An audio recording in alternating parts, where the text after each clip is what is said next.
السلام عليكم، ازيكم عاملين ايه؟ كنت حابب اتكلم عن آه ان شاء الله احنا يعني داخلين على مرحلة صعبة، مرحلة كأس العالم لدور يعني بمجموعة 32 فريق. لأول مرة في التاريخ احنا بنشارك في حدث زي ده. واحنا اللي هنبتدي ان شاء الله ماتش افتتاح البطولة. حاجة بجد ما كانش في حد في يوم من الأيام يحلم بحاجة زي كده. آه معانا سكواد بداية من المدير الفني، مستر خوسيه ريبيرو، زائد بقى اللعيبة الصفقات اللي تمت. آه، يعني احنا عندنا سكواد من حراسة المرمى بتتكلم على مصطفى شوبير، آه، محمد الشناوي طبعا حارس كبير وعظيم، بس انا اتمنى ان شوبير ياخد فرصته في كأس العالم دوت، ويقدر ان هو يقدم حاجة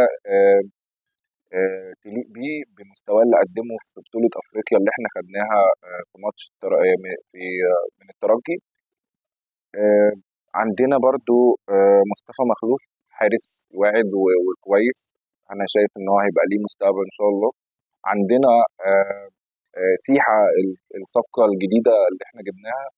آه، خط الدفاع بقى بنتكلم على ياسر إبراهيم وأشرف داري وكريم فؤاد ومحمد هاني وكريم الدبيس ويحيى عطية الله.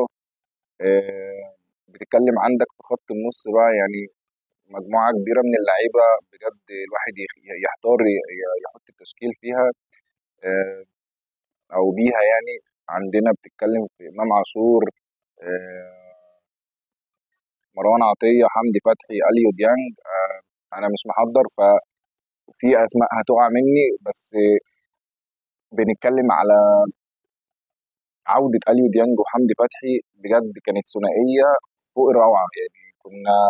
مت- احنا كجمهور كنا مطمنين دايما طول ما في الثنائي دوت حمدي فتحي اليو ديانج. تعرف ان حمدي فتحي ما شاء الله عليه، ربنا يا رب يحميه ويحرسه، بياخد الملعب من اوله لاخره.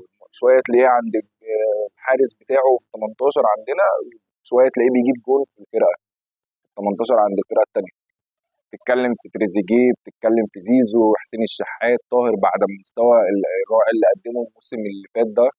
آه، بتتكلم في جراديشار، صفقة جديدة وكويسة. وسام أبو علي طبعا مش هنتكلم عليه، بقى عندنا حد بيعرف يشوط أخيرا ضربات حرة زي ما كان عندنا أبو تريكة. أنت مطمن إن هي بنسبة 99% أو 98% هتخش جول. فبجد الواحد مش متخيل إزاي هيعرف يحط تشكيل للفرقة في الكاس العالم اللي جاي دوت. الحمد لله احنا رجعنا زي زمان ايام مانويل جوزيه. بقى عندنا فرقتين، فرقه بتلعب، ومطمن ان في فرقه تانية جاهزه انها كلها تنزل عادي، مفيش مشكله، ما عندكش نقص في اي حاجه.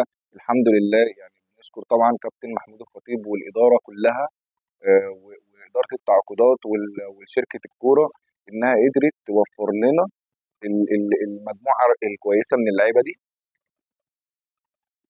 كمان المدير الفني، ودي حته بجد بقت موجوده بقى عند الاهلي، ان انت جه عليك يعني ثلاث او اربع مديرين فنيين في خلال الخمس ست سنين اللي فاتوا دول.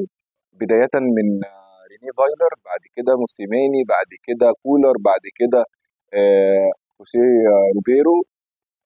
آه الاهلي بقى يصدر دلوقتي مديرين فنيين، مش لعيبه بس، لا مديرين فنيين. بقيت انت المصدر اللي اي مدير فني لسه بيبتدي حياته او ايا كان اسمه، حتى لو كان عنده بطوله او اتنين او خمسه، ان هو ياخد بطولات مع الفرقه ويقدر يدرب فريق بره هو ما كانش برضه يحلم ان هو يدرب فيه، او ي... ي... الكيرف بتاعه التدريبي يطلع بالمستوى ده. فالاهلي بجد بقى حاجه تشرف. صور اللعيبه في بوسترات وفي اعلانات في امريكا، دي حاجه الواحد يعني يفتخر بيها. افتخر كمان عندي اخبار ومعلومات ان الاهلي كجمهور وكعدد تيكتس اتحجزت عشان ماتش البدايه. الافتتاح بتاع البطوله يبقى العدد اكبر من الفرقه الثانيه اللي انت صاحبه الارض، فدي حاجه يعني بجد تشرف. طبعا في حاجات بقى الواحد مش عايز يتكلم فيها ويخوض فيها كتير، ان جماهير الزمالك او جماهير الفرق التانية المنافسة، او اللي بيسموا نفسهم منافسين عندنا او لينا في مصر هنا، طالعين رياكتات ضحك على الفيس وكومنتات بجد مش هقول غير ربنا يشفي اي حد عنده هيسيس في دماغه ان هو آه، ما وصلش للانجازات والحاجات دي بالنسبه لهم احلام. يعني الحاجات دي ان هم يوصلوا لحاجه زي كده ويشوفوا الاعلانات والكم الرهيب من من الترويج للبطوله باسم الاهلي وشركات الاعلانات والحاجات دي كلها والابلكيشنز اللي بتخش في صفقات في اعلان صفقات. الحاجات دي كلها هم مش واعيين بيها او ما يعرفوش عنها حاجه، فربنا بجد معاهم ويتولاهم. نتمنى ان هم يفوقوا. يعني انا برضو مش عايز اركز في كل فيديوهاتي على الزمالك والجماهير وبتاع، بس انا اصحابي كلهم اغلبيتهم زملكاويه، انا بحبهم جدا وهم برضو نفس الكلام والله. بس في حته الكوره آه، بلاقيهم لا، في لسه في عندهم نفس العقليه، نفس الفكر، نفس كل حاجه.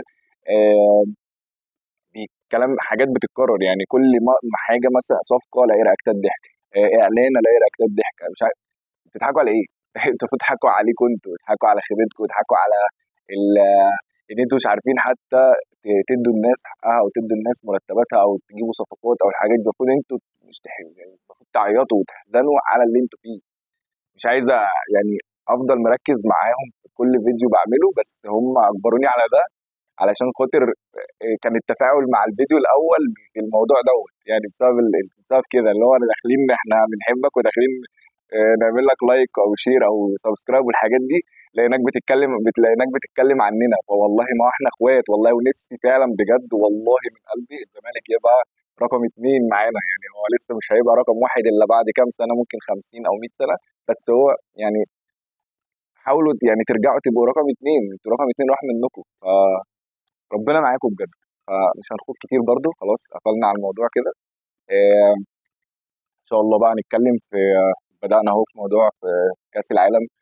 الفريق السكواد بالظبط بالتفصيل هنقول لعيب لعيب موجود في السكور عندنا في البطولة ان شاء الله الفيديو الجاي. وهنقول بقى تفاصيل اللعيبة كلها، وان شاء الله نقول التشكيل المتوقع وكل حاجة. اتمنى الفيديو اللي جاي ان شاء الله يعجبكم، ودعمونا بقى بلايك وشير وسبسكرايب عشان خاطر يعني نبقى الحاجات دي احنا بجد فعلا الواحد بيتعب فيها. يعني انا مش محضر حاجه، لا ماسك ورقه في ايدي ولا اي حاجه، مش محضر سكريبت ولا محضر اي حاجه. ان شاء الله ده هيحصل في الفيديوهات اللي جايه، بس محتاج دعمكم عشان خاطر اقدر اعمل ده. وان شاء الله الفيديوهات اللي جايه تعجبكم ان شاء الله. مع السلامه.